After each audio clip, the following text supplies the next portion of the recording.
So I want to give you a couple of examples of the way white silence developmentally shows up. And then I'm going to move to some really significant shifts we need to do to think about areas where we need to strategically respond to equip ourselves, to equip colleagues, to equip our workspaces. The first developmental example comes with young children, and you'll see why I'm going to share it in a second. It has more to do with youth and teenagers, and I'm going to share it because it's exactly germane to the kind of things I see at Drake. And those of you that are hiring workforces, it will help you understand some of what you might be seeing when you are working on diversity and inclusion in your workspaces with young professionals.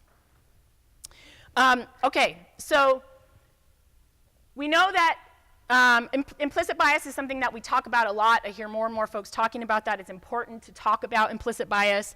And one of the ways that discussion has emerged is by looking at children and realizing that children internalize racist perceptions of themselves and of others by the ages of 3 and 4.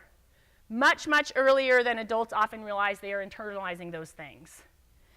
By the age of 5, our children, all of our children, whatever their racial or ethnic identity, they all recognize that different racial groups are treated differently, and they understand something about racial social status.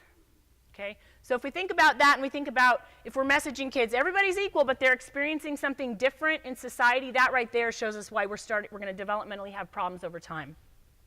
So there was a study that was done of preschoolers about 10 or 15 years ago, and this study found that over and over again, children, young children, would play with larger social messages about race, messages that adults think are going over our children's heads. And one of these stories that the researcher shared, she wrote, there was a white girl pulling 2 other girls. One of those girls was white, one was Asian. She was pulling them in a wagon. The wagon got stuck, and the Asian girl jumped out to help, and the white girl responded, no, you can't pull this wagon. Only white Americans can pull this wagon. Renee has her hands on her hips. She frowns at Ling Mei. The Asian girl tries again to lift the handle of the wagon, and Renee again insists that only white Americans are permitted to do this task. Okay, this is a 4-year-old using very sophisticated racial assumptions about citizenship. Now, many of us in this room, and I would have done this too before I actually had children, many of us in the room might be tempted to be thinking, well, oh my gosh, what are they teaching that child at home? Can you show me with one finger a confession? I'm a pastor, come on. Is that what you're thinking? Okay, all right, we won't make you say it. I would have thought that until I had children. That might be what's going on, but we need to resist that simplistic answer because that might not be what's going on. We think that when children and then youth display racism, it's the cause of like a few adult rogue bad apples. Oh, they've gotten some bad messages somewhere. That's not how it works.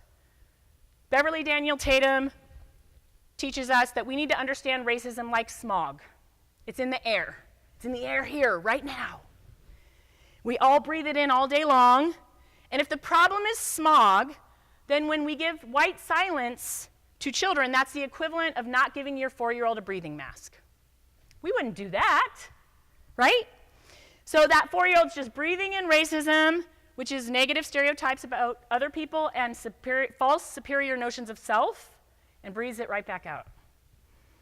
Smog is that powerful. I know that smog is very powerful because I'm a mom and I have 2 young daughters. Neither my partner or I are particularly wed to stereotypical notions of gender, and I could tell you plenty of stories about my children saying sexist things at home. They've done it. My favorite nightmare was when my older child, when she was 4, proudly declared to me that she was saying something about God being a he. You got to put my theological pastor background on here. And I asked her about that. And she said, well, obviously God's a he, Mama. God is a boy's name. I'm like, oh, right. I hadn't thought about that. And then she said, anyway, 4-year-old being raised by me, anyway, Mama, God must be a boy because boys are better than girls. Hashtag feminist religious scholar mom fail. To date, the longest Facebook therapy session of my life. But think about that. Think about the long-term impact on us individually if we don't actively put on breathing masks. Think about the impact if we don't find ways to persistently and repeatedly, we have to do it over and over, detoxify our work environments. That's what we need to do. Being good and wanting equity and inclusion is deeply important. We need to desire that. In and of itself, a value of inclusion and equity isn't a breathing mask. The breathing mask is an anti-racist strategy. That's what we need to detoxify the air. So we're breathing healthier air into our bodies and able to create inclusion and equity as we breathe back out. We need to identify breathing masks. What do we read? Where do we get our news? In what spaces are we talking about race, learning about the capacities of anti-racism as individuals? Where and how in our collective spaces, our business environments, on Drake's campus, in our churches, where are we actively detoxifying the environment, creating policies that help us respond with anti-racist frameworks, even while we also grow diversity? We need to do both of those things at the same time. Anti-racism with diversity and inclusion work. So here's the teenager description of the developmental impact of white silence. I get a little bit of chills sharing this, especially, I do anyway, but being on Drake's campus this week, this really is giving me physical chills to share. There was a sociologist a few years ago who interviewed high schoolers at a multiracial curriculum committed high school in Northern California. So it was a school that was working on diversity as part of their curriculum, very multiracial school. She sat down to interview teenagers there, and she asked them about their age, their sex gender, their grade, their race, ethnicity, and something fascinating happened. White students could not answer the last part. They were fine answering what their age was, their sex gender, their grade, but they squirmed to respond to the question about race and ethnicity.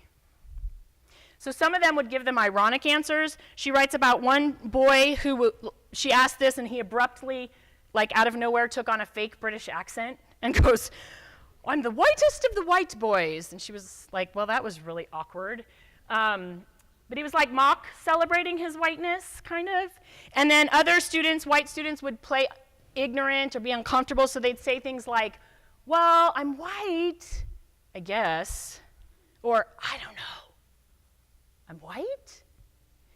And when she pushes on this, because students of color do not struggle with this in her experience, she discovers two things. She discovers that these young people are literally not sure whether saying I'm white is the same thing as saying I'm racist. And they know they don't want to be that.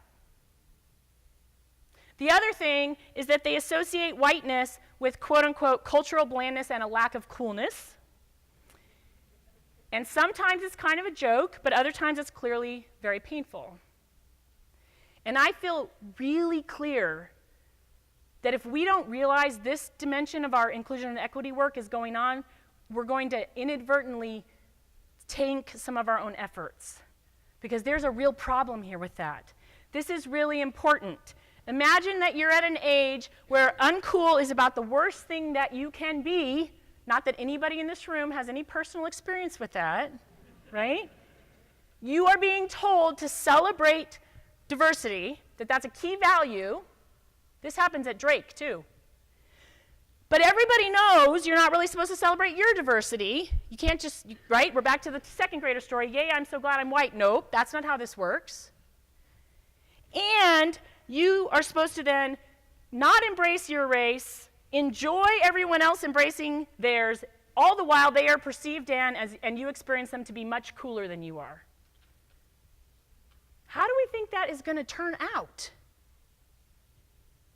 Well, Mary Buckles discovers it turns out lots of those white youth end up very resentful of the whole multiracial diversity initiatives But instead of being frustrated with the ways they've not been supported in anti-racist visioning, who do they get mad at?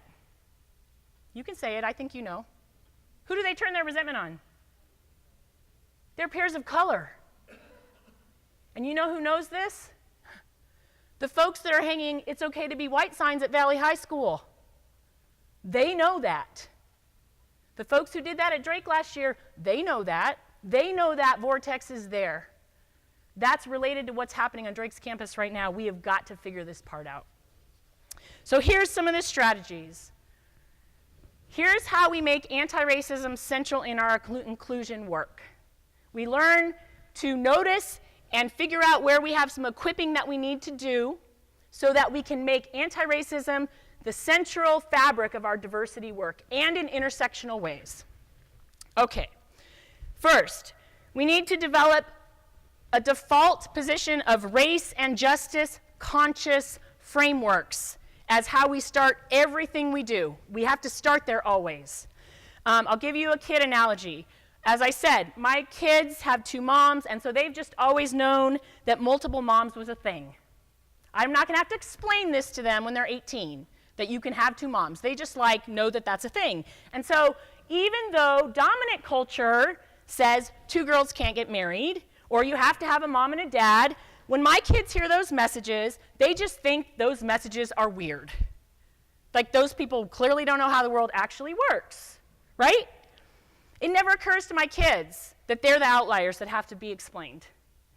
That's what a framework is, a schema. It's these underlying patterns we use to make sense of how we see things. So we need to make race and justice the fundamental framework through which we see things and ask every question we ask.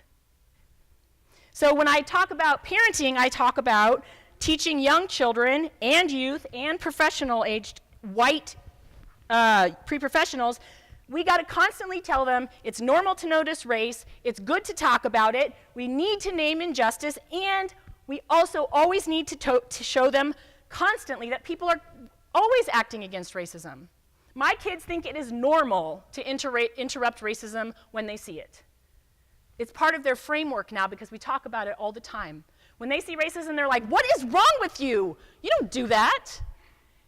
As a 7-year-old doing that, do you imagine what that might be like when you're 20? But we've got to do that now with those of us who are white adults, including myself, who didn't get that for 25, 30 years. And so we've got to break some white silence, which feels uncomfortable, but we can do it if we know how important it is to do.